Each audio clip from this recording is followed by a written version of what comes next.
conhecereis a verdade e a verdade vos libertará.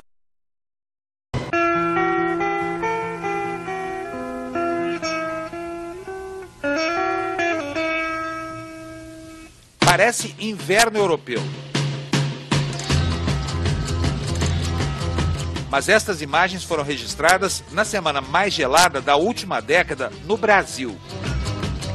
A neve mudou o cenário em 120 cidades do Paraná, Santa Catarina e Rio Grande do Sul. Em todos os cantos da cidade já é possível ver o acúmulo de neve. A massa de ar frio fez a temperatura chegar a inéditos 14 graus em Rio Branco, no Acre. No centro-oeste, onde é difícil suportar o calor, os termômetros marcaram apenas 4 graus em Campo Grande, no Mato Grosso do Sul. E como explicar os 9 graus registrados em Cuiabá? O que será que acontece com o planeta Terra? Frio e calor. Tempestades e secas. Aos poucos sentimos que algo está diferente. Um calor infernal na Europa. Neve em regiões que nunca foram tão geladas. O Monte Kilimanjaro na África era assim. Agora, imagens de satélite mostram as transformações. O vai e vem do clima gera dúvidas na população. Eu sempre levo uma blusinha, né, quando eu saio.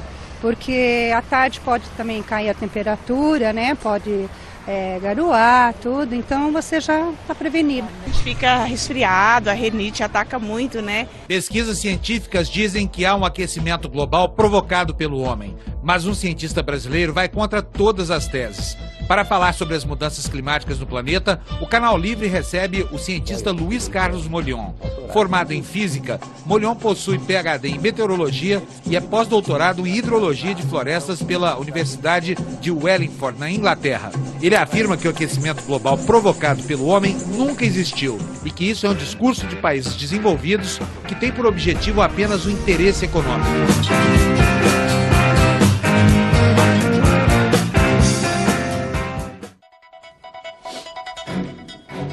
Boa noite para você. Para entrevistar o professor Luiz Carlos Molion, estão comigo aqui na bancada hoje os jornalistas Fernando Mitre e Tobias Ferraz, do canal Terra Viva. Professor, boa noite, uma vez mais. Olha, na véspera da Conferência do Clima, o senhor teve uma antevisão e acabou acertando o que o senhor tinha dito. As duas principais bandeiras foram derrotadas, que foi a constituição daquela Agência Internacional do Clima e a constituição do Fundo de 30 bilhões. Mas agora há pouco nós acabamos de atingir o número cabalístico de 400 partes por milhão de carbono na atmosfera. Afinal de contas, o revés é só no campo político ou nós estamos mesmo caminhando para um período de contaminação e aquecimento da atmosfera? Boa noite, Fábio. Boa noite, Mitre, Tobias, telespectadores. Bom, realmente a gente atingiu a marca de 400 ppm, 400 partes por milhão de CO2 na atmosfera. Só que se você olhar esses últimos 16 anos, desde 1997, até o Serviço Meteorológico inglês, que sempre foi extremo defensor do aquecimento global produzido pelo homem, confessou que a temperatura está estável. Então, nesse meio tempo, nesses 16 anos, o CO2 aumentou em 8% a sua concentração e a temperatura não respondeu a isso. Se nós temos variabilidades, como a gente observa, variabilidades naturais, de 25 a 30 anos de aquecimento, 16 anos de estabilidade, já é praticamente metade desse período. E os jornais ingleses, por exemplo, The Economist, que é um jornal muito importante, mostrou em 30 de março que as projeções do IPCC feitas em 90 e 95 já deveriam termos temperaturas de 1 grau ou 1,5 grau superior a que estamos tendo. Então o jornal questionava isso. Ou seja, os modelos de clima estão errados. E o que aconteceu então com os recursos que foram empregados para diminuir as emissões E toda essa política pública desenvolvida na Inglaterra, por exemplo, e na Europa de maneira geral, por exemplo, com relação às energias renováveis, alternativas, como vento e energia solar, todos esses recursos que foram colocados nisso. Como é que fica, né? O problema também com relação ao mercado de emissões de carbono, que também a notícia do The Economist, dia 16 de abril, o Parlamento Europeu votou contra subsídios, continuar os subsídios a esse mercado, que chegou a ter a tonelada de carbono a 40 euros, e que na data... Quer dizer, o senhor está dizendo que a teoria do aquecimento tem freguês, quer dizer, tem muita gente que ganha dinheiro com isso, tem muito dinheiro aplicado aí, e uma expectativa grande, que agora começa a ser revertida, porque não se comprova aquilo que se dizia antes. É isso que o senhor quer dizer? Exatamente. A União de Banco Suíço, UBS, Mitri, no seu relatório aos clientes, no final do ano passado, mostrou que a comunidade europeia, no mercado de carbono, perdeu 287 bilhões de dólares. E você vê, e quais foram os resultados? Em termos de concentração de CO2, aumentou 8%, mas a temperatura... Aliás, já não existe mais a Bolsa de Carbono de Washington, não é isso? A de Nova York existe, a de Chicago já fechou, Chicago, aliás, já fechou no ano passado. Mas o senhor estava dizendo o seguinte, aumenta a emissão de CO2 e, no entanto, a temperatura continua a mesma. Logo, o CO2 não é o vilão que todo mundo diz. Certamente, é isso que o senhor quer dizer. Porque se você for olhar fisicamente o que está acontecendo, uma molécula de CO2, que é composta de 2 oxigênios e um carbono no centro, ela, para absorver a radiação infravermelha, a radiação infravermelha tem que ter um comprimento de onda que faz a molécula entrar em ressonância. Quando ela entra em ressonância, ou ela vibra ou roda. E quando ela vibra ou roda, isso é movimento mecânico. Ela se choca com as outras 2.600 moléculas de nitrogênio e oxigênio que existem em volta dela e transfere energia por atrito ou por choque na forma de calor. Então ela não reemite. Então é por isso que você pode aumentar as quantidades as concentrações de CO2 na atmosfera, que não vai haver absolutamente impacto mensurável nenhum na temperatura. Agora as plantas vão agradecer. Professor, antes da gente falar das plantas, como foi mostrado no VT, né, o Kilimanjaro perdendo a sua geleira, perdeu uma parte significativa da sua geleira. Os Andes também, a gente está vivendo esse fenômeno. No Oceano Atlântico, aqui no Brasil, a morte dos corais. Isso é por causa do aquecimento, não é? Não tem nada a ver, absolutamente. Ao contrário, os dados já mostram que a parte superior da atmosfera, 6 quilômetros a 10, 12 quilômetros, na realidade está se resfriando. E com uma atmosfera mais fria, você tem menos umidade. Portanto, a chance de formar neve diminui. Mas por que reduziu, então, aquela geleira do Kilimanjaro? Ali só pode ser porque esquentou. Porque esfriou e diminuiu, não é possível. Não, pode ser devido à radiação solar direta. Porque se, por exemplo, reduz a umidade na atmosfera superior, a formação de nuvens é menor. Então entra mais radiação localmente. Professor, só para que as pessoas entendam, por que reduz a umidade? É porque esfria mais, a umidade fica menor, é isso? Isso. Como a frente fria, a frente quente, é isso? A capacidade da atmosfera em reter umidade é diretamente proporcional à temperatura. Se aumenta a temperatura, cabe mais vapor d'água, mais umidade no ar. Você diminui a temperatura, como o caso das regiões polares, por exemplo, então a quantidade absoluta de umidade é menor. Então toda aquela geleira do Kilimanjaro, ele foi desaparecendo porque estava resfriando? Existe uma outra hipótese também, que o desmatamento em volta também diminuiu o transporte de umidade para cima. Mas o fato é o seguinte, que as neves do Kilimanjaro, elas já começaram a se recuperar. E elas estão crescendo novamente. Há algum tempo teve uma gritaria aí, especialmente na internet, havia uma fundamentação, eu mesmo fui pesquisar isso no site do NOAA, nos Estados Unidos. A gritaria era que as geleiras do hemisfério norte, a calota polar do hemisfério norte diminuiu muito esse ano.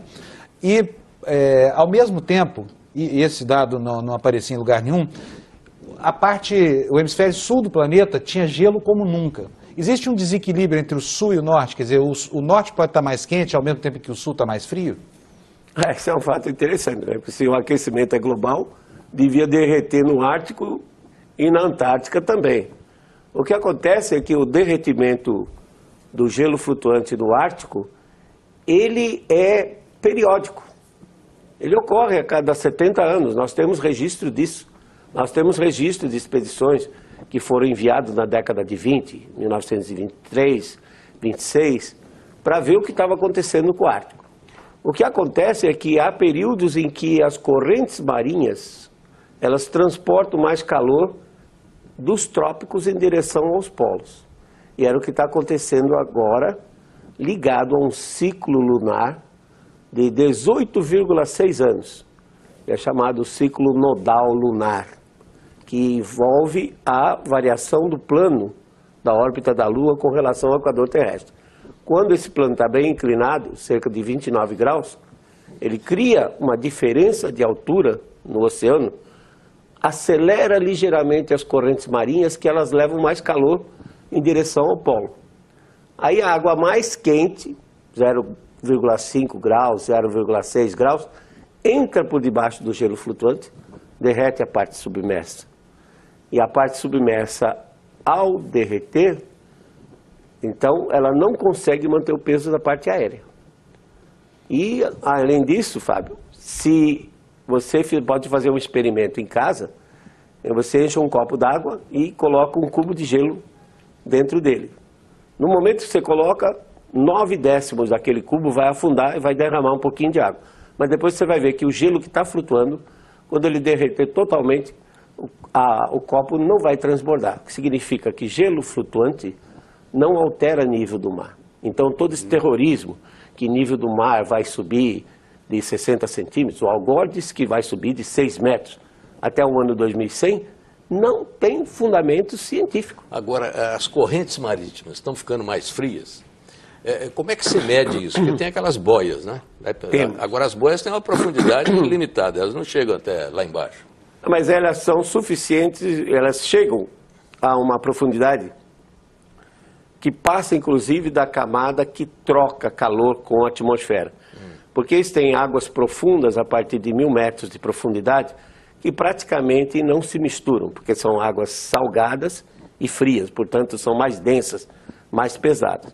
Então tem uma camadinha de 150, 200 metros que normalmente troca mais calor com a atmosfera.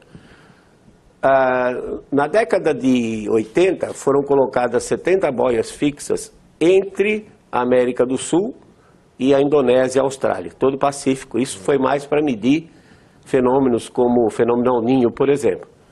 Mas a partir de 12, 13 anos atrás, entrou um sistema chamado Sistema Argo, ARGO, que são boias inteligentes. Elas são umas engenhocas que mergulham até 2.000 metros de profundidade. E aí é suficiente para ver a troca de calor? O calor armazenado no oceano se deslocam durante 10 dias com as correntes oceânicas, depois inflam as aletas e sobem, medindo temperatura e salinidade. Quando ela chega na superfície, ela transmite para o satélite. Professor, mas sabe quantas boias dessas nós temos? Cerca de 3.600 boias espalhadas por todos os oceanos do mundo. E o que essas boias estão dizendo? Elas estão nos dizendo que, contrariamente ao que os modelos de clima previam, que os oceanos iam se aquecer, as boias estão dizendo que nesses últimos 10 anos, os oceanos estão se esfriando. E isso pode significar que são sinais de uma nova era glacial? Eu não diria uma nova era glacial. É possível que, na realidade, a gente já até esteja dentro dessa próxima era glacial. Por quê? Porque os intervalos são o quê? De 12.000 em 12.000 anos? os períodos quentes, os chamados interglaciais. São os intervalos. Mas os períodos frios, eles duram da ordem de 100 mil anos.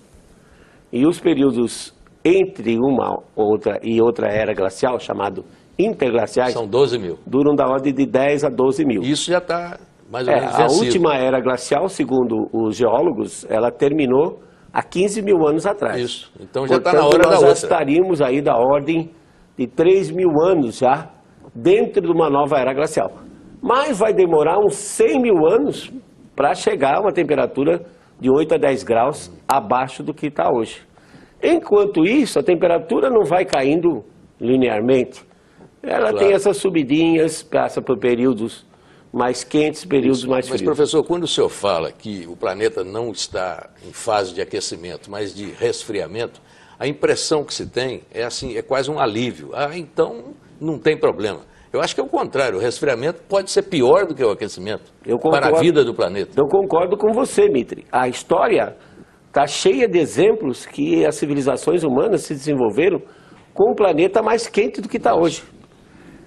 O frio é ruim, porque ele ele diminui os totais de chuva, diminui os dias com chuva. Nos invernos temos invernos mais rigorosos, com frequência de geadas severas maior, o que leva a frustrações de safra e diminuição, então, da produção. Então, isso é muito ruim para a humanidade. Professor, pegando carona aí nessa diminuição de safra que o senhor falou, o caso do café, né? O café no estado de São Paulo, na minha opinião, é um exemplo emblemático.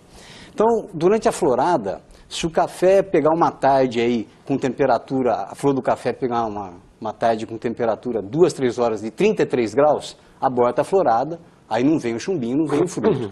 E isso aconteceu, ouvi depoimentos de produtores da Alta Paulista, e por isso o café migrou para a região da Mogiana, a região de Franca, no estado de São Paulo. Isso não é concreto? Isso não é um dado concreto? Esse aborto de florada?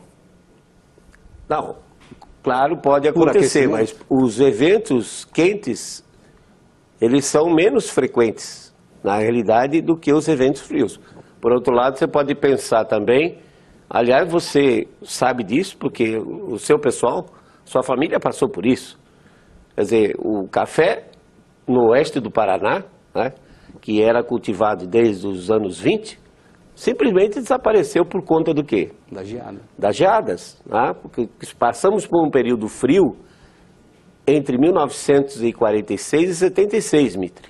E nesse período a frequência de geadas severas foi maior. Então, se o cafeiro precisa de uns 4 anos para entrar em regime de produção e, em média, a cada 3 anos você tem uma geada, o produtor tem que arrancar aquele pé que morreu, botar um novo e a produtividade baixa.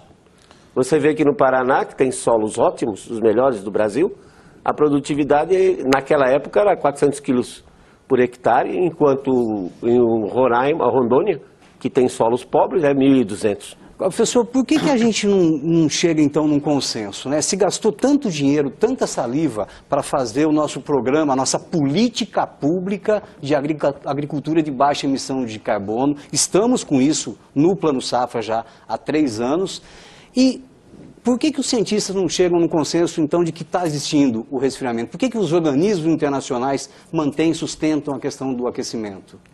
Tobias, não existe consenso em ciência, né? Se houver consenso, consenso é em política. A ciência, ela evolui exatamente pelas contradições.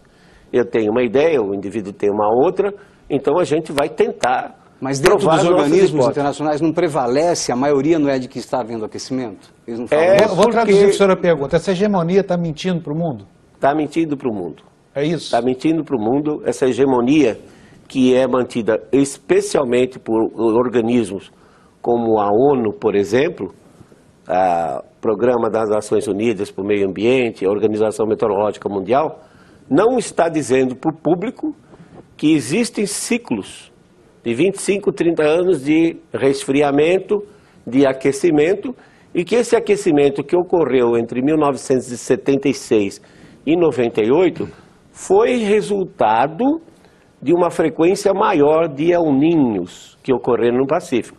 O telespectador deve saber que El Niño é um evento oceânico no Pacífico tropical em que as temperaturas do Oceano Pacífico ficam mais altas em alguns locais, em média 5 a 6 graus. Então, quando ocorre um El Niño, ele joga muito calor na atmosfera e aquece o globo. Mas, professor, se eu pegar nos últimos 100 anos, aqueceu. A temperatura subiu nos últimos 100 anos. Claro, Mitri, porque nós saímos de um período que foi chamada Pequena Era Glacial, que é aproximadamente de 1350 depois de Cristo, e na minha opinião, até o início do século XX, 1915, 1917, as temperaturas estiveram mais baixas. Aí então vamos analisar esse período. Veja o que aconteceu. Entendi. Então é o ciclo, aí veio outro ciclo. Frustração de safra, esse período mais longo pode estar ligado, por exemplo, à atividade solar. Frustração de safra durante esse período levou à miséria, ao aumento de doenças, de pestes na Europa, e o povo estava com fome.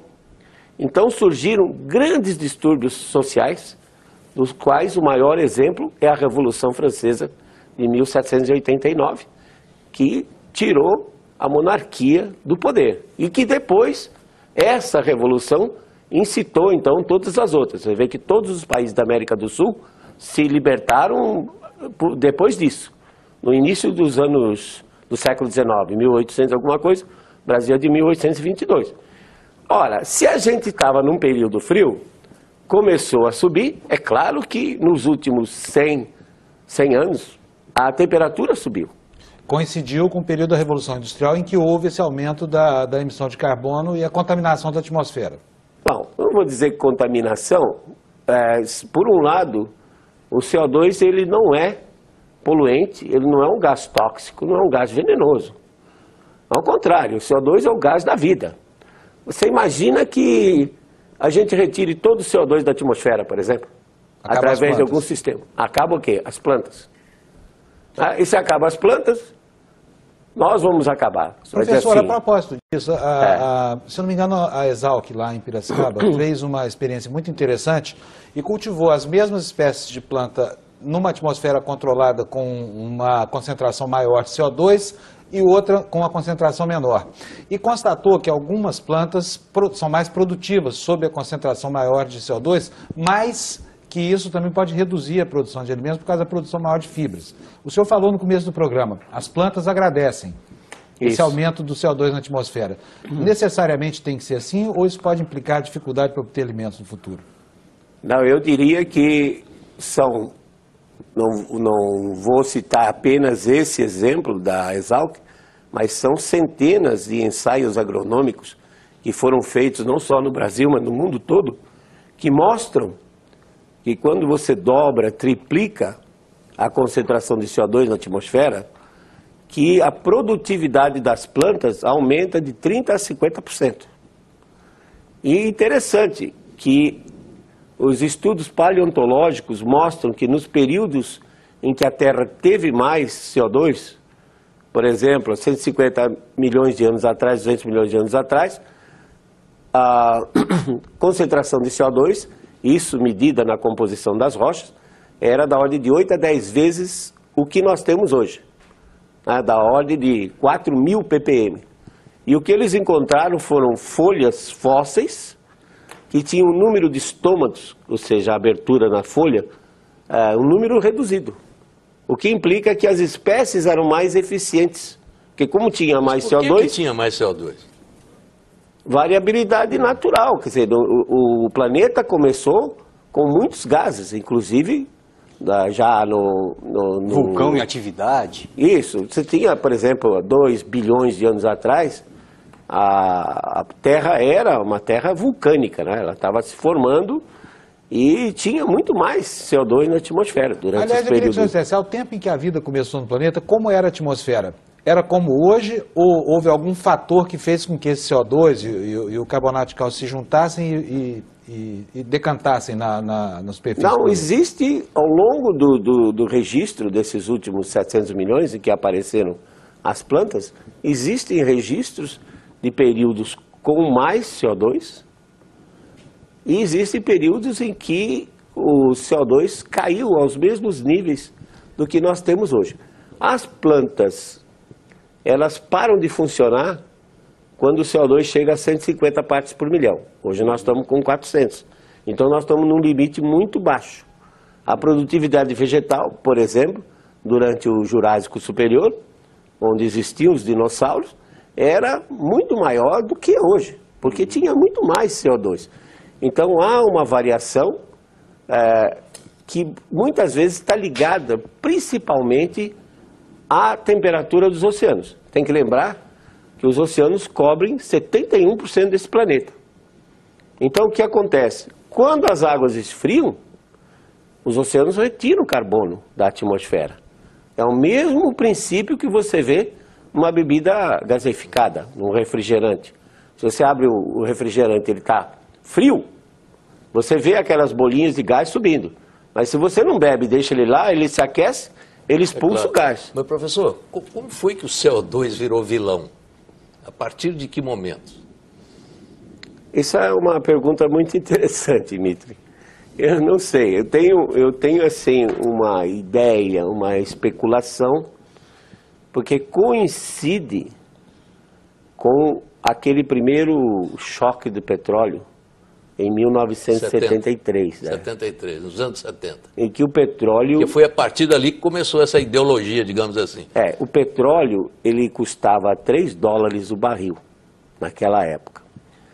E por uma coincidência incrível, o Oceano Pacífico estava frio até metade de 1976, depois ele virou rapidamente para quente.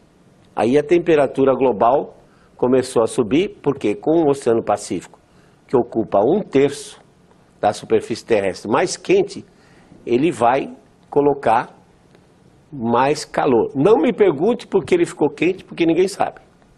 Nós não sabemos ainda qual é a causa dessa mudança.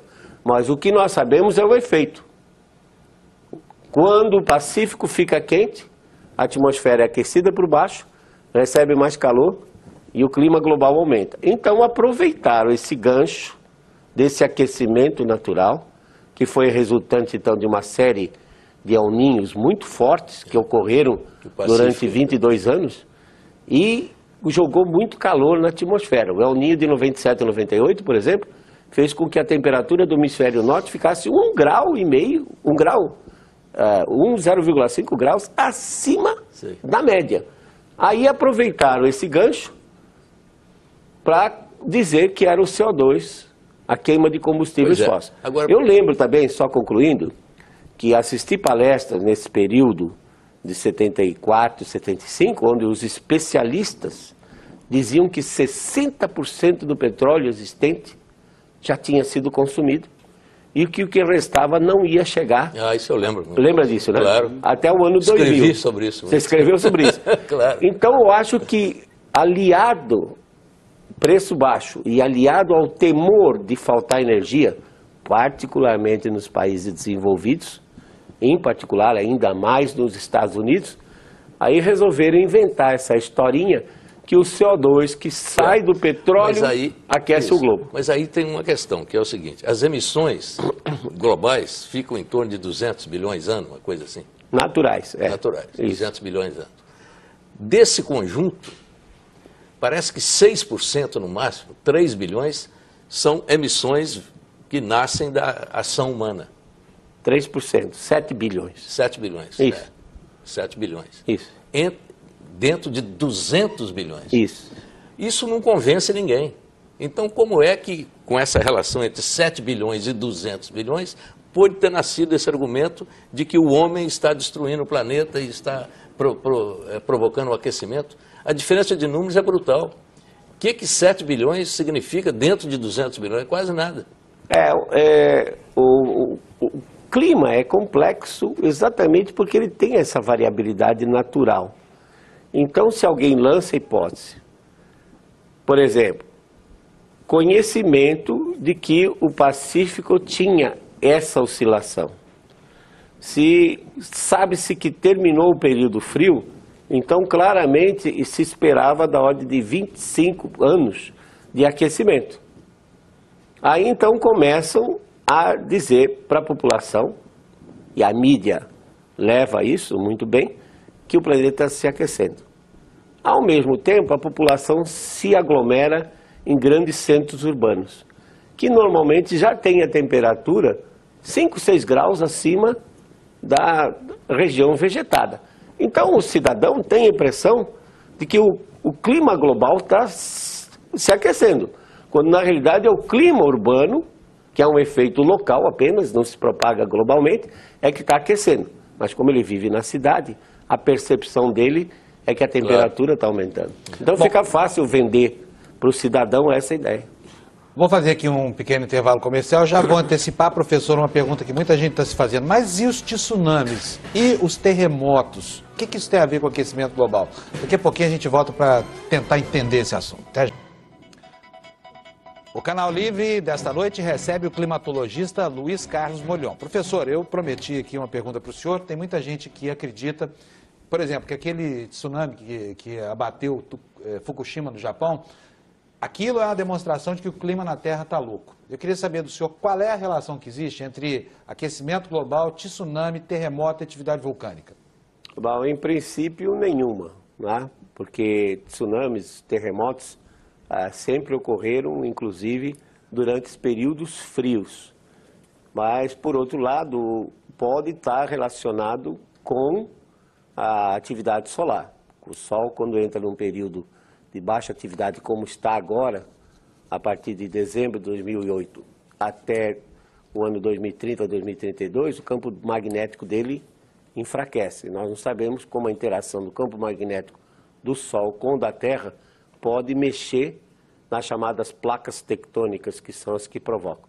Mas em termos de mudança de clima, a energia que se tem no sistema climático é muito pequena para produzir qualquer coisa. Vou aproveitar aqui essa oportunidade. A nossa produção foi às ruas para ouvir as dúvidas das pessoas comuns. Então nós vamos agora tratar dessas dúvidas que a gente recolheu nas ruas.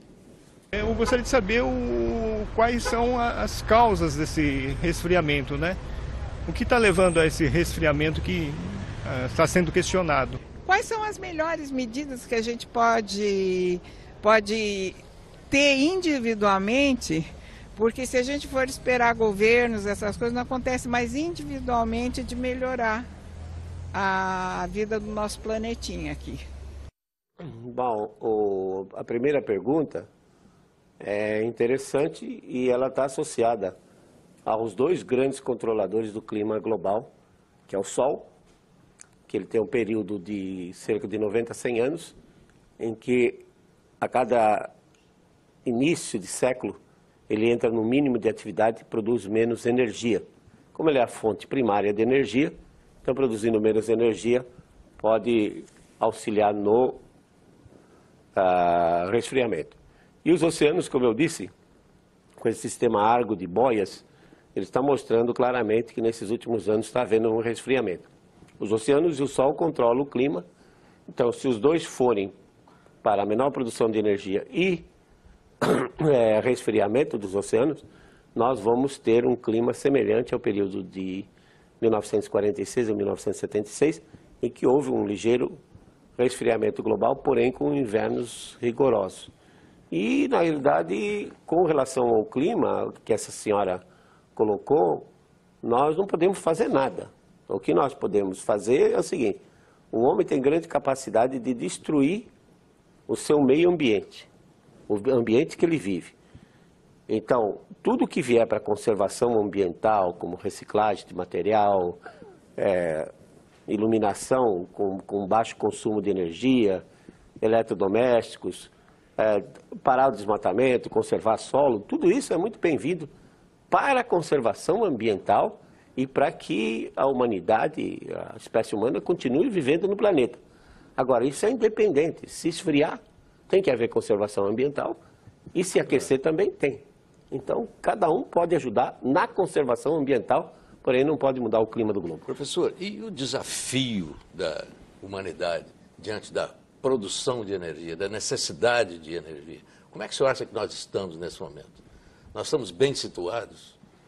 Isso é um problema, né, Mitri? Porque você tem 47 países no mundo que tem o Índice de Desenvolvimento Humano, o IDH, que é considerado bom.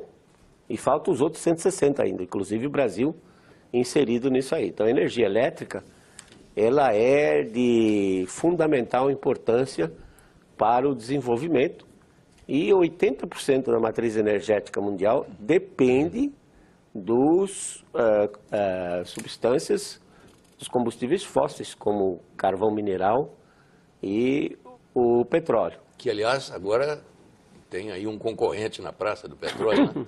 Um concorrente do petróleo, que é o gás chamado gás de xisto. Parece que não é bem esse o nome. Ah, sim, é porque... Isso aí é uma ameaça ao mercado do petróleo. Os geólogos não gostam dessa palavra xisto, que xisto é uma formação rochosa diferente. Eles chamam esse gás que existe em rocha porosa, essa rocha eles chamam de folhelho. Eu sei que é difícil pronunciar, folhelho, mas é a palavra correta. Folhelho. Sim, realmente os Estados Unidos estão explorando isso. Eles fazem um poço na vertical e depois colocam na camada de folhelho onde está o gás, colocam um tubo na horizontal e exploram a camada ao longo dela. Com isso, eles baratearam o custo violentamente, enquanto eles medem a energia por mega-BTU. O mega-BTU custava, alguns anos atrás, da ordem de... 2, 3 anos atrás, da ordem de 12, 13 dólares, e agora caiu para 2, 3 dólares. Então, daí a ameaça ao mercado do petróleo. É um paradoxo, porque agora estão transformando todas as termoelétricas queimando gás. Deixa de queimar petróleo, polui menos, ou seja, joga menos material particulado e menos CO2. Por outro lado, eles estão prometendo, eles têm uma reserva, Mitri, que é a segunda maior reserva do mundo, que em termos energéticos é equivalente a 3 Arábia Saudita. Então eles estão explorando isso. O impacto ambiental é terrível, porque expulsam o metano e o metano contamina o lençol freático e contamina as águas superficiais. Mas barateando o custo então da energia, eles estão gerando aí megawatt-hora a 35 dólares aproximadamente. Barateando o custo de energia, o que eles estão fazendo? Eles estão trazendo aquelas companhias que são eletrointensivas, como companhias de plástico, borracha, etc., estão trazendo de volta. E eles prometem que, a partir de 2017, eles vão exportar. Então, se eles deixam de ter a dependência na importação, né? Primeiro, eu acho que o preço do petróleo, nesses próximos anos, não vai sustentar em torno de 100 dólares o barril. Eu acho que deve cair. E dependendo de quando ele cair, se ele cair para 60 dólares, por exemplo, aí o pré-sal já se torna insustentável, se torna inviável economicamente. Tobias. Professor Molhon, pegando esse raciocínio do senhor, né, com a exploração do folheiro nos Estados Unidos, tem o pré-sal aqui no Brasil, o enfraquecimento da nossa política pública para o etanol, será que a nossa política de biocombustíveis está fadada também a enfraquecer mais ainda? Nós estamos às vésperas do etanol de segunda geração, né? O etanol feito a partir de fibra, não só de sacarose. A gente deve ter isso já operando industrialmente daqui 4 ou 5 anos, usinas fazendo o etanol de segunda geração. Será que vai perder essa força do Brasil? Como dizia o professor Bautista Vidal, né? Com esse reator ligado o ano todo aqui, nós somos a civilização da biomassa, isso vai por água abaixo? Essa é uma grande preocupação, Tobias. Certamente o barateamento da energia elétrica utilizando o gás de folhelho, ele vai pôr em xeque essas tecnologias de energias renováveis. O milho para o etanol dos americanos, por exemplo? Por exemplo, eu estou falando de eólica e estou falando de solar. Então, elas se tornam inviáveis economicamente em função dessa nova fonte de energia. Mas tem um limite aí que é a questão da poluição. Quer dizer, uma hora alguém vai parar com isso. Né? E da finitude dos recursos naturais também. Mas se eu queimo gás, eu reduzo o material particulado, que é um dos grandes problemas. Esse material particulado muito fininho, 10 microns, 20 microns, a pessoa inala e entope os pulmões. Se eu reduzo isso e se eu demonstro ao longo do tempo, desses últimos 16 anos, que o CO2, que é liberado pela queima do gás, não tem impacto nenhum na agricultura, Então, não há problema que se preocupar com relação a isso. Agora, as renováveis, né, essas vão ter problema. Agora, o problema da biomassa, Tobias, é realmente uma incógnita nesse país. Quer dizer, como é que o país que tem mais biomassa no mundo não aproveita isso, né? Então, vai depender das políticas públicas. Mas, eu só quero dizer o seguinte, eu estava me referindo ao gás, esse de xisto, que não é de xisto, sim, porque ele é muito poluente, é isso que eu estou dizendo. Ele é econômico, mas eu acho que vai ter um limite aí, uma hora alguém vai parar. Não, quando ele queima, ele tem menos poluição do que uma termoelétrica carvão ou a petróleo. Mas a exploração dele... Ah, bom, mas aí é diferente, Você está falando do impacto ambiental que ele tem na produção. Na produção, no solo e na contaminação das águas superficiais e lençol freático. A poluição das águas. Professor, deixa eu aproveitar aqui. Em algum ponto pode ser que exista uma mudança na legislação americana que diminua ou impeça mesmo a exploração. Nesse momento eles não estão preocupados? Nesse momento não, estão a toda produzindo, distribuindo para todo o país e barateando o custo da energia elétrica. Eu quero mostrar o que acontece na Europa, que é o contrário do que acontece nos Estados Unidos. Enquanto os Estados Unidos optam por esse caminho, né, da extração do xisto, como é que é o nome do que o senhor falou? Folhelho. Não dou conta. Mas enfim, a União Europeia investe pesadíssimo. Em inglês é shale gas. Shale gas. Muito bem. Então, continuando aqui, a União Europeia está investindo pesado em fontes alternativas de energia. Nós vamos ter mais informações com a correspondente em Paris, Sônia Blota. Há 10 anos era o Brasil que incentivava a Europa a investir no mercado de biocombustíveis.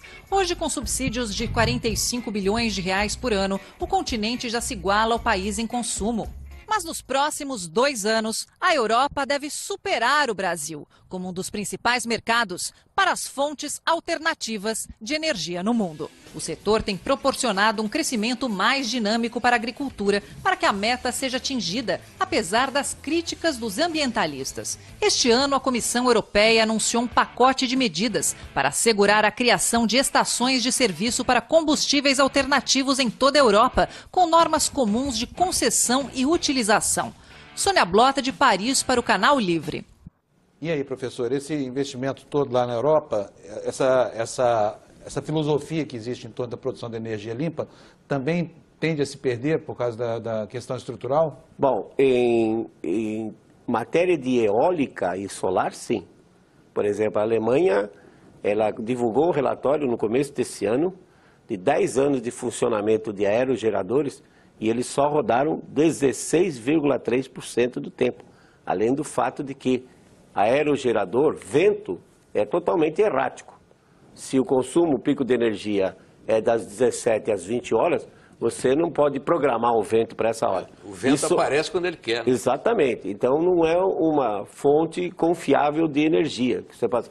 Agora, a virada para biocombustíveis é interessante, mas particularmente em países tropicais como o Brasil. E, em particular, eu tenho sempre falado de que, por exemplo, as palmáceas nativas, como Buriti e Macaúba, produzem um óleo de excelente qualidade, cadeia carbônica longa, com grande poder calorífico, e são nativas, elas não têm inimigos naturais. Bom, vamos fazer mais um intervalo comercial e a gente volta já para continuar a entrevista com o professor Molhon. Até já. Estamos de volta com o Canal Livre, que esta noite recebe o professor Luiz Carlos Molhon. Professor, o senhor disse que essa hegemonia aquecimentista que o senhor chama está mentindo para o mundo. Eu quero saber do senhor, então, na sua opinião, quem é que está ganhando com isso e o que é que está ganhando? Existem muitos setores, né, que estão aproveitando essa onda verde e faturando em cima disso. E certamente o pessoal que está investindo no sistema de comércio de carbono já faturou muito antes de bolsas como a extensão da Bolsa de Chicago acabar e agora praticamente sinalizando na Bolsa Europeia de acabar. Então tem muita gente ganhando dinheiro com isso, até as próprias indústrias, como você citou, de fontes renováveis, energias limpas, também aproveitam o momento, né, para se juntar para poder, então, ganhar mais. Mas certamente nós poderíamos até dizer que os próprios produtores de petróleo, as produtoras de petróleo também estão ganhando, porque o petróleo estava a $3 em 1973 e em 1913 está a $100. Quer dizer, em 40 anos, 33%, um fator de 3.300% de aumento. Né? Seria necessário uma onda verde pelo resfriamento agora, professor? Eu não sei, eu acho que nada como um dia atrás do outro. Se nós já passamos 16 anos em que mostra que a temperatura está estável e o CO2 está aumentando, então aos poucos vão começar a se convencer. Me surpreendeu muito no início desse ano os jornais ingleses, que sempre foram grandes defensores, passarem a criticar todas as políticas públicas que gastaram muito dinheiro nesse processo de diminuir as emissões. Professor, isso que o senhor falou aí nos jornais ingleses, e eu me lembrei do olho gordo de toda a imprensa internacional sobre a Amazônia, a nossa Amazônia. Né? Eu queria saber o seguinte: primeiro, qual é a importância real da Amazônia em relação ao planeta, que ela é tão pequena, perto do planeta, que função de fato ela tem? E segundo, qual é o perigo de erosões na terra da Amazônia? Porque desmatar a Amazônia significa tirar aquelas árvores que retêm muito da água da chuva. Se abrir aquilo ali e a chuva cair direto no terreno, não pode provocar uma erosão assim gravíssima? Certamente, Dmitry. Acho que o maior problema do desmatamento é a degradação ambiental, particularmente a erosão do solo. Há anos atrás, 85, 87, nós fizemos um experimento que mostrou que perdia, com o aumento da intensidade da chuva chegando ao solo, mostrou que 10% da chuva era retida pelos galhos, etc., e voltava para a atmosfera. E a chuva que chegava a mais, o impacto dela, então, promovia uma perda de cerca de 300 toneladas de solo por hectare por ano. Isso é real, né? E isso aí, então, essas partículas de solo vão para os rios, muda a qualidade da água, da vida aquática e dos animais que dependem disso. Com relação ao clima global, a gente não sabe exatamente. Eu mesmo achava que a Amazônia era uma importante fonte de calor, hoje já mudei de ideia, mas o que nós sabemos é que aquela floresta sequestra carbono, ou seja, a floresta vai, ao se renovar, ela retira gás carbônico do ar via fotossíntese. Professor, mas então o senhor mudou de ideia? Mudei de ideia com relação ao papel da Amazônia como fonte de energia para manter o clima atual. Mas com relação ao carbono, não. A floresta sequestra carbono mesmo. Professor, bom, o nosso tempo terminou, o senhor tem então 1 minuto para as suas considerações finais. Bom, os dados estão aí, né? E como se diz, contra dados não existe argumentos. O CO2 está aumentando e a temperatura tem se mantido estável. Isso mostra, inclusive olhando períodos passados, que o CO2 não é o grande controlador do clima. Como o Sol está entrando agora num período de um mínimo desse ciclo de 100 anos, e esse período vai durar até o ano 2030, 2032, e os oceanos, particularmente o Oceano Pacífico, estão se esfriando os oceanos, então a tendência do clima para os próximos 20 anos, na minha opinião, é de um resfriamento global com invernos mais rigorosos. Um clima semelhante ao período de 1946, 1976, que foi muito ruim para a economia brasileira, para a agricultura brasileira, mas que naquela época a população era pequena e a economia não era globalizada. Voltando a um clima semelhante a 46 a 76, hoje nós vamos ter muito mais problemas sociais e econômicos. Bem, o Canal Livre de hoje fica por aqui. Nós agradecemos a presença do professor Luiz Carlos Molion e dos jornalistas Fernando Mitre e Tobias Ferraz. Tenha uma ótima semana, a gente se vê domingo que vem. Até lá, uma boa noite para você.